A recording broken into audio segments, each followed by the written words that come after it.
فأنا ناصح لإخواني بالصدع بالحق تبيض وجوههم. السكوت في مسألة الحزبية يضرها، فاصدع بما تؤمر وأعرض عن المشركين.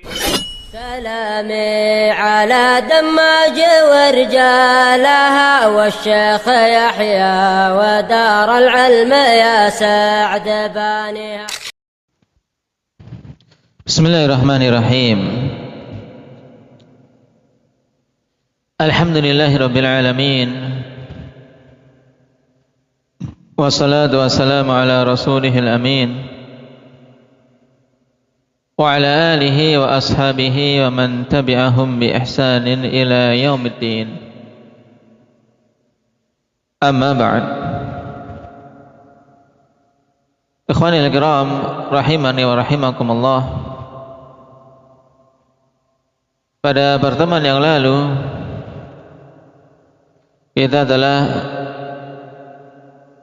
membahas beberapa adab tambahan selain dari yang disebutkan di sini berkaitan dengan adab ketika seseorang buang hajat. Dan ini sungguh ikhwani fillah semakin menambah kecintaan kita terhadap syariat Islam ini, di mana pada perkara yang banyak manusia untuk mengungkapkannya saja merasa tidak suka, merasa jijik. Tapi dalam Islam diberi aturan dengan aturan yang luar biasa. Aturan yang lengkap.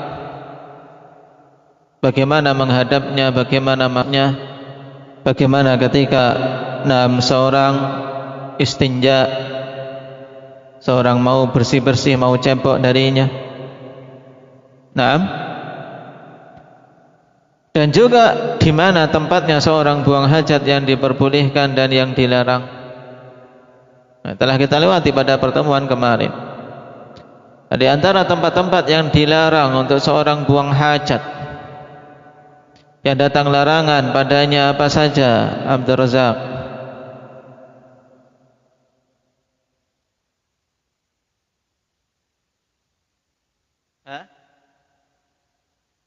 Yang keras.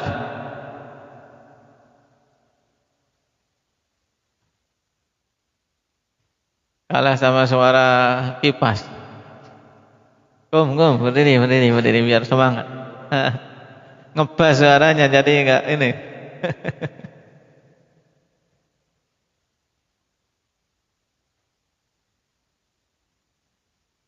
Taib.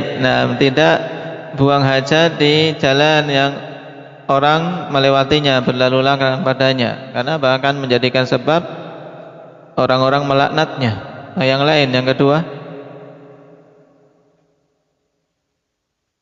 di tempat manusia berteduh. Di tempat teduh yang biasa manusia duduk-duduk di situ, berteduh padanya. Yang lainnya,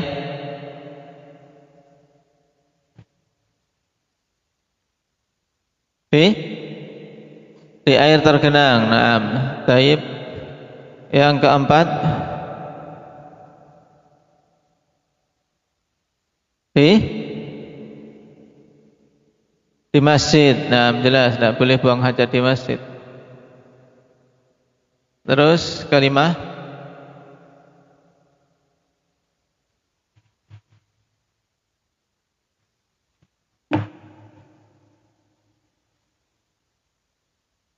apa lagi?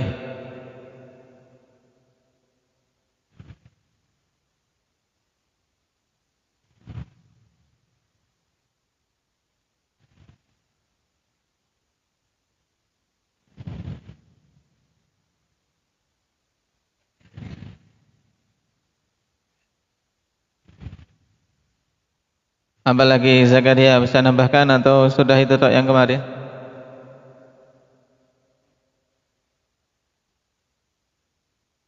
Di tempat mandi atau di kamar mandi yang tidak ada saluran pembuangannya, sehingga akan tergenang di situ. Akhirnya dia mandi, mengguyurkan air, enggak ada saluran keluarnya air.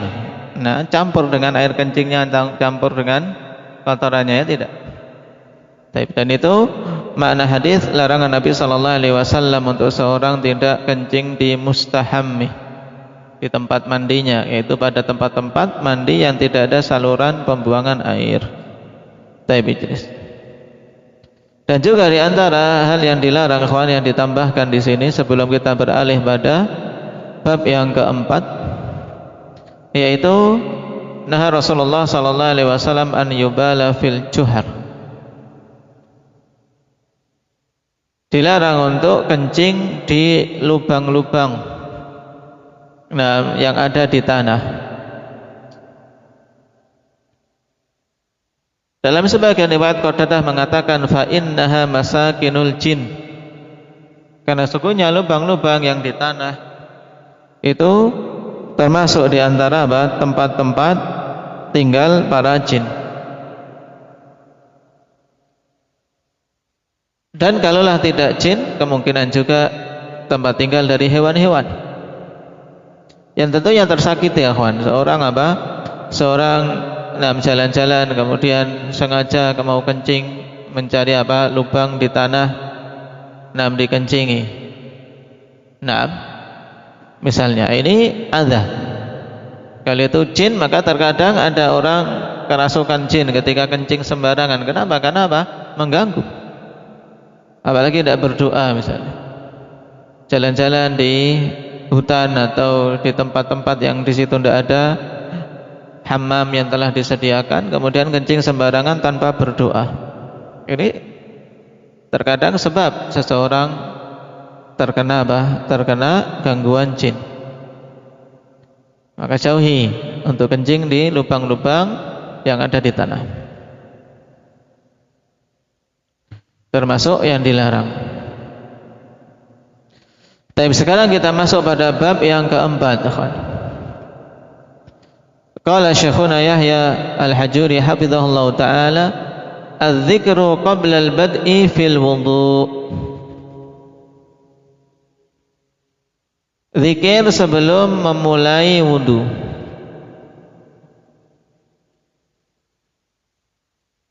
An Anas radhiyallahu anhu qala, nadhara ba'du ashabi Rasulillah sallallahu alaihi wasallam wudu'an falam yajidu. Qala faqala an-nabiy sallallahu alaihi wasallam ha huna ma. Qala fara'aitu an-nabiy sallallahu alaihi wasallam wada'a yadahu fil ina' alladhi fihi al-ma'. Thumma qala tawadda'u bismillah. Dari Anas bin Malik radhiyallahu anhu, beliau mengatakan sebagian para sahabat Rasulullah sallallahu alaihi wasallam mencari-cari wudu. Di sini mencari, melihat ke sana kemari, mencari wudu dengan fathah wawu, kawan. Bedakan antara wudu'un dan wudu'un. Kalau wudu dengan fathah itu yang dimaksud adalah alat untuk berwudu, sarana untuk berwudu. Berarti apa? Sarana untuk berwudu apa berarti, Muhammad Aceh? Air. Jadi wudu berarti yang dicari adalah air untuk berwudu. Kalau wudu'un dengan dhammah, wudu, maka itu adalah perbuatannya. Masdar, maknanya adalah apa? Perbuatan berwudu. Ini beda harokat awalnya saja, kawan. Sudah berbeda maknanya. Persis seperti tahur dan tuhur.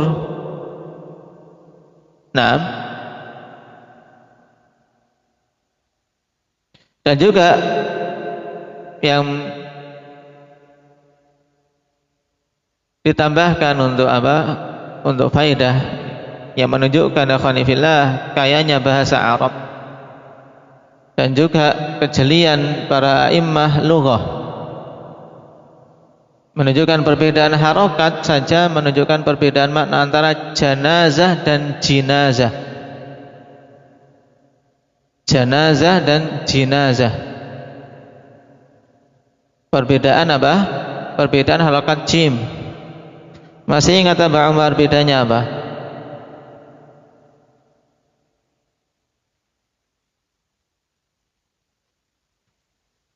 Kerandanya. Nah, kalau jenazah adalah mayatnya.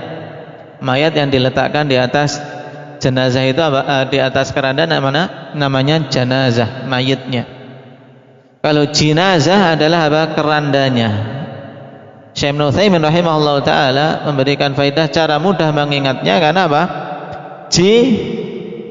Harokatnya di bawah, kasrah itu di bawah. Keranda kan di bawah mayit, ya kan? Mana ada kerandanya di atasnya? Nah, ya keranda dulu baru mayit di atasnya. Kalau jenazah berarti yang di bawah itu apa? Keranda. Kalau jenazah yang diletakkan di atas keranda, apa itu? Mayitnya. Nah, ini perbedaan harokat menunjukkan perbedaan yang sangat jelas. Ya jauh perbedaannya. Nah, maka ijtahidu, bersemangat untuk apa? Untuk memahami lughah Arabiyah dengan baik, sehingga tidak keliru-keliru dalam memahami.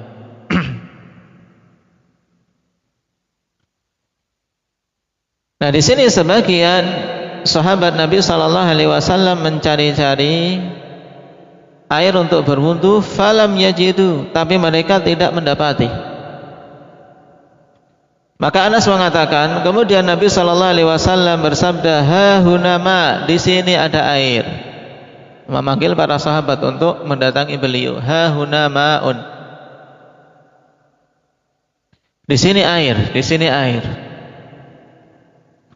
Maka aku melihat Nabi sallallahu alaihi wasallam meletakkan tangannya di bejana yang padanya air. Tsumma qala tawaddau bismillah, kemudian beliau mengatakan berwudulah kalian dengan menyebut nama Allah Subhanahu wa taala. Asal hadis ini akhwani fillah, kisahnya tentang apa? Berwudunya para sahabat dari bejana yang Nabi letakkan tangannya pada bejana itu yang ada air, kemudian mengucur air dari sela-sela jari Nabi sallallahu alaihi wasallam, itu dalam Sahihain. Riwayat Bukhari dan Muslim.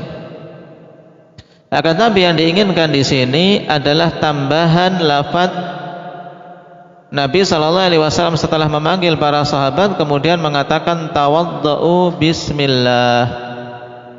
Tawaddau bentuk fi'il apa ini? Ubadah. Fi'il amar, dari fi'il madhi, fi'il mudhari apa?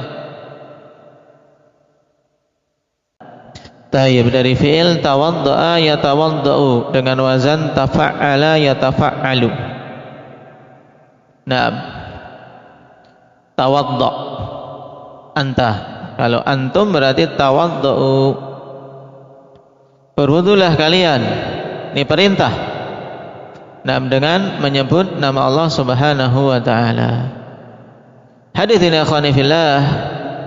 Naam, kita lihat tahqiq yang dibawakan oleh Syekh Hafizahullah Ta'ala pada catatan kaki. Akhrajahu Abdul Razak fil Musannaf wa min tariqihi An-Nasa'i bab at-tasmiyah indal wudu. At-tasmiyah yaitu maksudnya membaca basmalah ketika wudu. Wa Ahmad wa Abu Ya'la wa Ibnu Khuzaimah. Naam, wa Ibnu Hibban.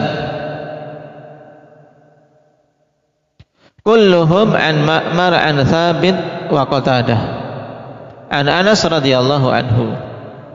Thabit dan Qatadah termasuk apa? Di antara murid-murid terkokoh yang meriwayatkan dari Anas bin Malik. Nah, sanadnya seperti ini, kata Syekh, wa hadha sanadu rijaluhu thiqat, dan sanad ini perawinya orang-orang yang terpercaya. Cuman waqad tafarrada Ma'mar bi ziyadati lafdhah bismillah fi hadzal hadits.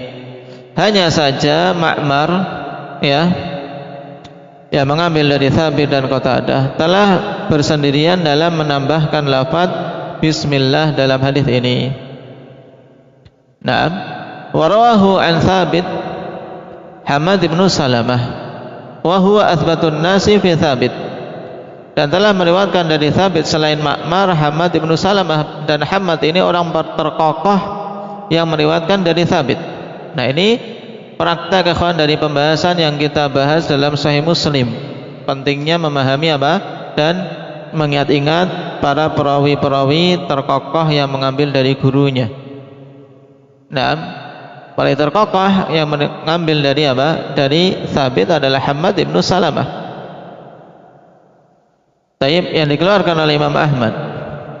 Wa Hammad ibnu Zaid, dan juga Hammad ibnu Zaid indal Bukhari wa Muslim, yang dikeluarkan oleh Imam Bukhari dan Muslim. Ada dua Hammad bergabung di sini, Ibnu Salamah dan Ibnu Zaid.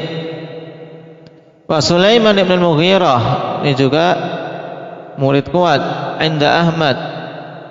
Kulluhum rawahu an Thabit an Anas biduni dzikri lafdhati bismillah. Semuanya meriwayatkan dari Thabit dari Anas tanpa menyebutkan lafaz bismillah.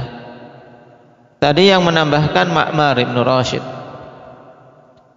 Nah, kemudian yang tidak menambahkan Hammad ibn Salamah, Hammad ibn Zaid, Sulaiman ibn al-Mughirah.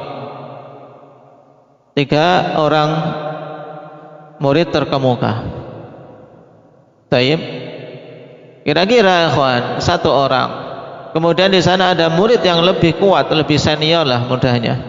Lebih kuat, lebih dekat, tidak meriwayatkan, tidak menambahkan. Kira-kira yang 1 ini dianggap keliru atau tambahannya diterima? Tentunya qarinah kuat akhwani fillah. Kalau murid-murid terdekat, murid-murid khusus yang sering mendengar dan memiliki riwayat lebih banyak kok tidak menambahkan itu, kemungkinan besar yang menambahnya adalah keliru. Nah, ini dalam ilmu hadis yang diistilahkan dengan syadz. Dengan syadz, tambahan tawaddu bismillah. Ditambah lagi ikhwan, wa kadza rawahu Syu'bah ibn al-Hajjaj 'inda Abi Ya'la, wa Sa'id ibn Abi Arubah 'inda al-Bukhari, wa Hisham ad-Dustuwai 'inda Muslim, wa Hammam ibn Yahya 'inda Ahmad an Qatadah biduniha. Tadi kita mengambil dari jalur siapa? Thabit. Padahal Thabit memiliki 2 murid utama, Qatadah yang juga meriwayatkan hadis ini satunya. Jadi Thabit dan Qatadah. Dari jalur Qatadah para imam seperti Syu'bah, Sa'id ibn Abi Arubah, Hisham ad-Dustuwai, Hammam ibn Yahya, semuanya meriwayatkan dari Qatadah tanpa menyebutkan tambahan bismillah. Ini semakin menguatkan bahwasanya Ma'mar yang mengambil dari Thabit dengan tambahan bismillah itu dia telah keliru. Fahiya ziyadatun syadzah, sehingga tambahan bismillah itu adalah tambahan yang syadz. Jadi ya kawan, hadis yang disebutkan oleh Syekh ini, Syekh sendiri menyebutkan dan menunjukkan hadisnya syadz, lemah. Cuman kenapa kok beliau sebutkan? Karena dari sekian hadis yang menunjukkan pensyariatan membaca bismillah sebelum wudu, ini yang paling mending. Kata Imam Ahmad rahimahullah taala, kawan, tidak ada satu hadis pun yang sahih yang menunjukkan perintah membaca bismillah sebelum berwudu. Semuanya ada kelemahan. Cuma kawan, kata Syekh pendalilannya, lakinat tasmiyata tabarrukun bi dzikri bismillah mustahabbatun qabla al-wudu li'umumi adillatil bad'i biha fi mawadhi'a katsirah. Nah, jadi Syekh sengaja menyebutkan itu untuk isyarat bahwasanya sebelum berwudu disunahkan membaca bismillah. Hadis banyak datang, cuman lemah. Cuman banyaknya jalan itu ikhwan menunjukkan adanya asal itu dalam syariat. Maka dikatakan oleh beliau, akan tetapi tasmiyah tabarrukun, membaca bismillah itu tabarruk, merupakan bentuk permohonan keberkahan kepada Allah bi dzikri ismillah, dengan menyebut nama Allah Subhanahu wa taala.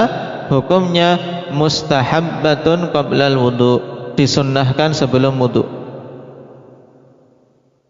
Apakah disunahkannya ini berdasarkan dalil tadi tidak, tapi dalilnya adalah li'umumi adillatil bad'i biha fi mawadhi'a katsirah, berdasarkan keumuman dalil-dalil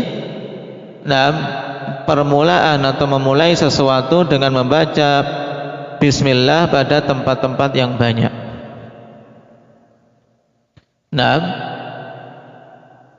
Ketika makan wajib, bahkan ketika seorang suami mendatangi istrinya pun diperintahkan membaca basmalah. Demikian pula ketika berwudu disunnahkan membaca basmalah. Qala wa tarakna al-istidlala bi hadits la wudu'a liman lam yadhkur ismallahi alaihi, dan kami meninggalkan untuk berdalil dengan hadis tidak sah wudu bagi orang yang tidak menyebut nama Allah Subhanahu wa taala padanya. Sengaja kami tinggalkan, kenapa? Lil dha'fi turuqih, karena lemahnya jalan-jalan hadis ini. Dan memang yang rajih ikhwani fillah, hadis ini lemah.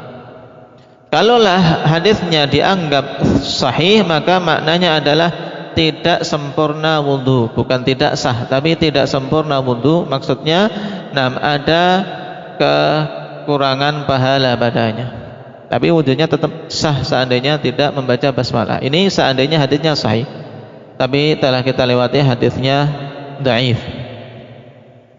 Lidha'fi turuqihi wa i'lalil huffadhi lahu, dan juga dikarenakan para huffaz, para immah telah menyebutkan adanya illah, adanya penyakit pada hadis ini.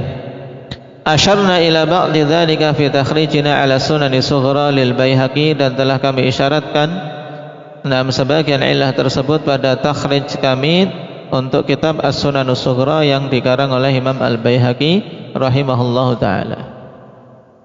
Jadi kesimpulannya ikhwan dari pembahasan hadithiyah ini, hadis Anas yang dibawakan oleh Syekh memang asalnya dalam Sahihain. Asal kisah ada dalam Bukhari dan Muslim, di mana para sahabat dalam suatu safar tidak mendapati air, kemudian Nabi memanggil mereka.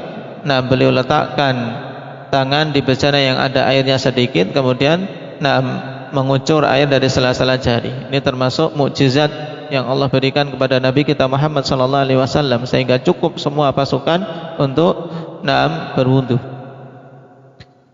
Ternyata pada sebagian riwayat, yaitu riwayat Abdul Razak, ada penambahan tawaddu bismillah. Tambahan ini derajatnya apa tadi Muhammad Sido?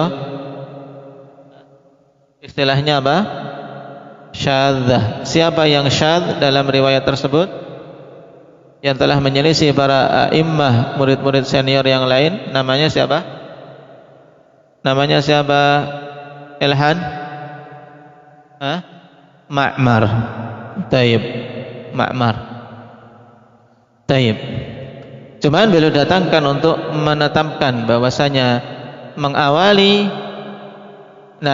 wudu ikhwan dengan membaca bismillah merupakan perkara yang disunnahkan berdasarkan keumuman dalil-dalil. Taib. Kemudian berkaitan dengan bismillah ini, kapan ikhwani fillah seorang membacanya? Ketika wudu, setelah kita ketahui yang rajih bahwasanya membaca bismillah hukumnya apa tadi? Hukumnya apa? Apa Faiz? Sunnah. Khilaf dalam masalah ini antara yang mengatakan sunnah dan wajib. Yang mengatakan wajib, mereka berdalil dengan riwayat yang dhaif tadi, karena perintah. Bahkan datang la wudu'a, tidak sah wudu menurut mereka. Jadi harus membaca bismillah. Cuman pendapat ini lemah. Kenapa? Karena yang pertama, lemahnya hadis yang mereka jadikan dalil.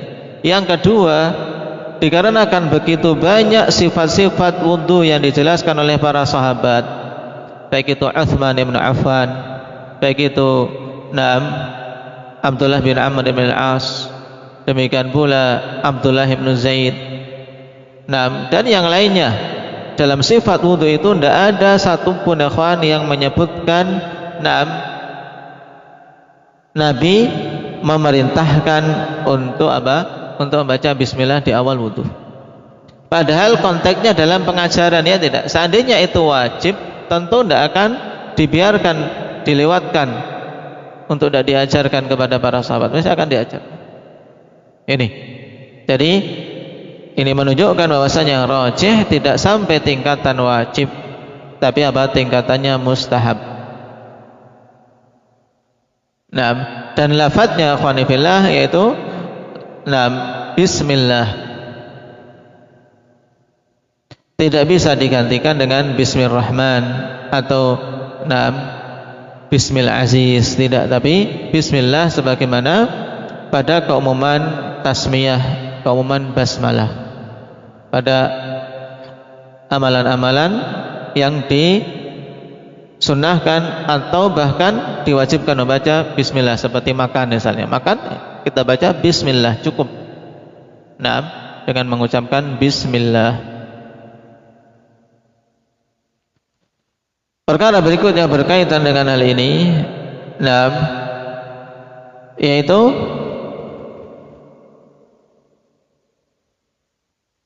apabila seorang lupa di awal wudhu, karena tadi membacanya di awal wudhu.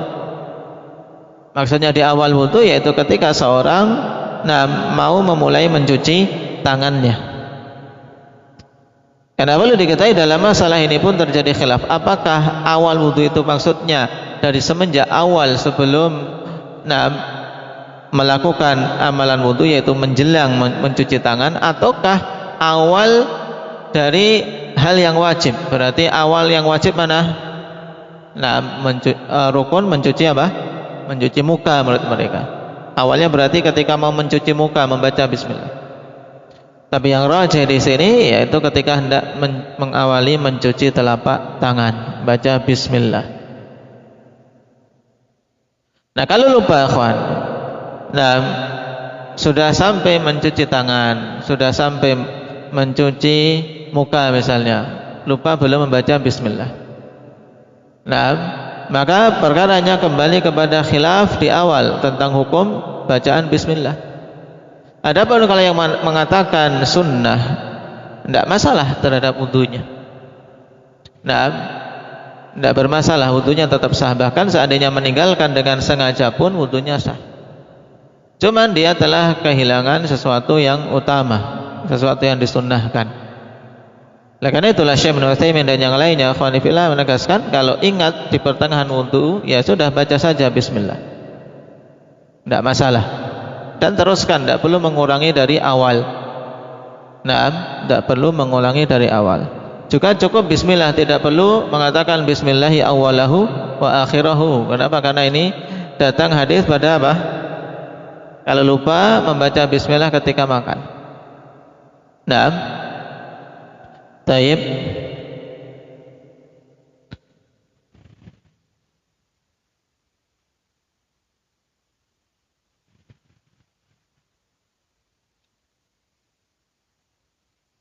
Syekh Ibnu Utsaimin rahimahullahu taala katakan, "Man nasiya tasmiyata fi awalil wudu, thumma dzakara fi athnaihi fa innahu yusammi wa yabni ala ma madha min wudu'ih." Siapa saja yang lupa membaca bismillah di awal wudunya, kemudian baru ingat di pertengahan wudu, maka ya dia membaca bismillah dan meneruskan wudu yang telah lewat. Tidak perlu mengulangi, tidak perlu kemudian balik lagi ke awal, tidak. Hal ini beliau sebutkan dalam Fatawa Nur ala Darb jilid 4 halaman 117. Kemudian juga yang sering ditanyakan ikhwan berkaitan dengan membaca bismillah ketika wudu, kalau seandainya seorang wudu berada di kamar mandi. Apakah dia membaca bismillah atau tidak?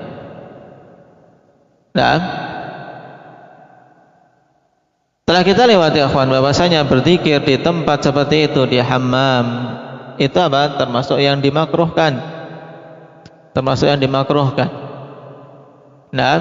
Cuman ketika berbenturan di sini antara hajat yang besar untuk seorang membacanya, kenapa? Karena termasuk kesunahan yang dikuatkan, bahkan sebagiannya mengatakan wajibnya membaca apa?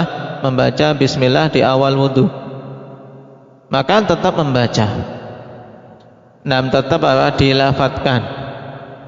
Taib, maksudnya pelafatan itu adalah dengan menggerakkan mulut kita. Tidak cukup dengan di hati saja. Hal ini sebagaimana difatwakan oleh Syekh Ibnu Baz rahimahullahu taala. Kata beliau, la ba'sa an yatawadda'a dakhilal hammam idza da'atil hajatu ila dzalik. Tidak mengapa untuk seorang wudu di dalam hammam jika memang butuh. Apalagi para ummahat misalnya ketika safar. Tidak semua tempat wudu untuk perempuan itu aman, ya, tidak. Mereka bisanya wudu di dalam hammamat, di dalam tempat di kamar mandi. Maka bagaimana itu? Tetap membaca bismillah. Taib.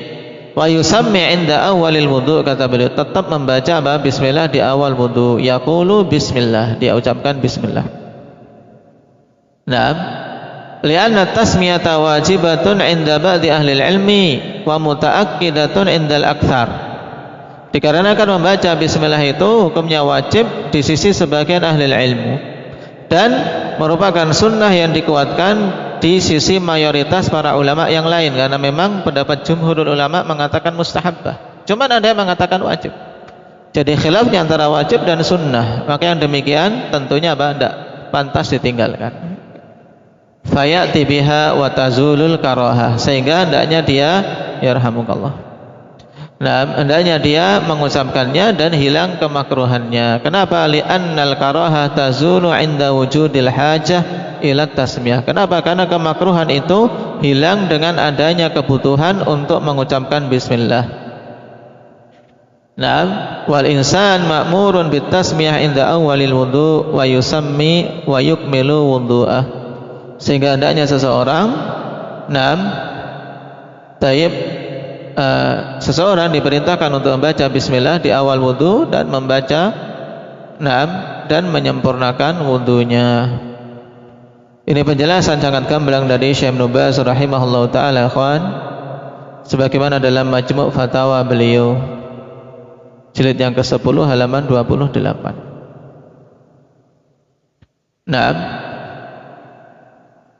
Demikian pula merupakan fatwa dari Lajnah Daimah. Juga fatwa Syekh Ibnu Utsaimin rahimahullah. Dan ada tambahan penting dari Syekh Ibnu Utsaimin. Kata beliau, tasmiyah fil khala wa shibhihi la ba'sa biha. Li'anna ghalibal mukhallayati 'indana nadhifah fa innal ma' yuzilun najasah wa yudhibul biha, atau yuzilun najasah wa yadhhabu biha. Membaca bismillah di tempat buang air dan yang semisalnya tidak mengapa ketika berwudu. Kenapa? Karena mayoritas ikhwan WC-WC pada masa ini sekarang bersih-bersih. Karena air menghilangkan kenajisan, menghilangkan najis. Bahkan pada sebagian WC yang ada lebih bagus daripada kamar-kamar kita, kan, apalagi di Saudi. Tayyib. Dan menghilangkan najis. Wa in habba an yusammi bi qalbihi bi an yastahdira tasmiyah bi qalbihi biduni an yantiqa biha bilisani fa hadza tayyib. Jika dia suka, dalam artian memilih ini untuk membacanya cuma di hatinya saja, dengan menghadirkan bacaan itu di hatinya, tidak mengucapkan dengan lisannya. Cuma akhwan fillah telah kita lewati bahwasanya zikir tidak cukup dengan di hati saja, sehingga untuk mencapai tingkatan sunnah mustahab, sunnah muakkadah ini ya tidak akan bisa terwujudkan kalau tidak dilafadzkan. Maka yang rajih tetap sebagaimana yang dipilih oleh Syekh Ibnu Baz untuk dilafadzkan walaupun di hammam. Cuman syahid dari pendapat Syekh Ibnu Utsaimin ini tadi sisi lain, dalam artian karena kondisi WC-WC jauh berbeda dengan masa dahulu. Walaupun ini sekedar alasan nadhari, alasan pendapat beliau. Tapi yang jelas dari sisi kaidah fiqhiyah, na'am al-makruh tazulu bil hajah. Kemakruhan itu hilang dengan adanya hajah. Apalagi khilafnya antara wajib dan mustahab. Na'am. Jika ada layak untuk seorang meninggalkan bismillah di awal wudu. Na'am. Kalau seorang ragu-ragu, akhwan, tadi sudah bismillah atau belum? Dalam perkara ini mudah, karena apa? Na'am. Tinggal mengulanginya. Taib, kalau ragu-ragu tadi baca bismillah belum sih? Ya tinggal sekarang ulangi saja bismillah. Naam. Taib, tidak bermadarat pada wudunya. Sebagaimana difatwakan oleh Syekh Ibnu Utsaimin juga. Naam, dalam kitab beliau Fatwa Nur ala Darb, atau dalam fatwa beliau. Taib, barakallahu fikum, ini beberapa ahkam tambahan berkaitan dengan membaca bismillah untuk diingat-ingat. Nasallallahu taufiq wassadad walhamdulillahi rabbil alamin. Subhanakallahumma bihamdika asyhadu an la ilaha illa anta astaghfiruka